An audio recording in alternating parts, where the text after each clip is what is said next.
TSI hydronic manometers are used to test and balance commercial hydronic systems, which provides heating and cooling to a building.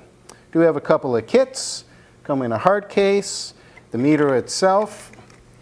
We have a strap that can be used to attach to some pipe works, so for some hands-free operation. We have inputs for 2 optional temperature probes for measuring the differential temperatures across a coil or a chiller.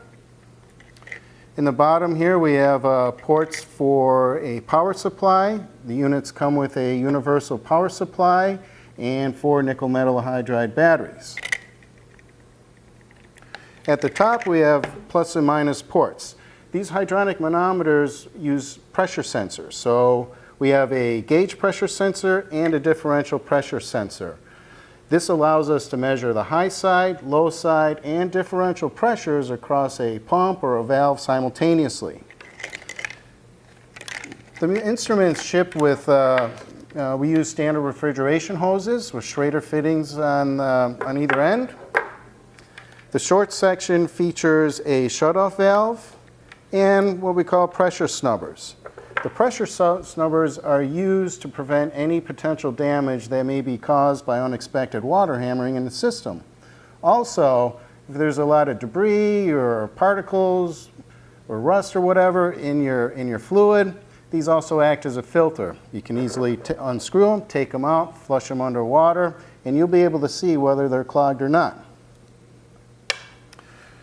The hose ends themselves are Schrader fittings. We have adapters for different types of probes. We have a Bell and Gossett readout probes, PT gauge adapters, and for some types of valves we can just hook up right across there. As far as models, we do have 2 models, HM675 and an HM685.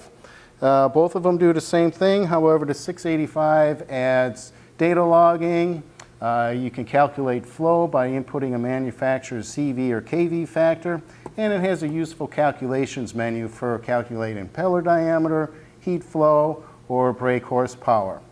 For our international customers, we also have kits available that include some imperial to metric fittings so that you can adapt our hoses to a metric fitting.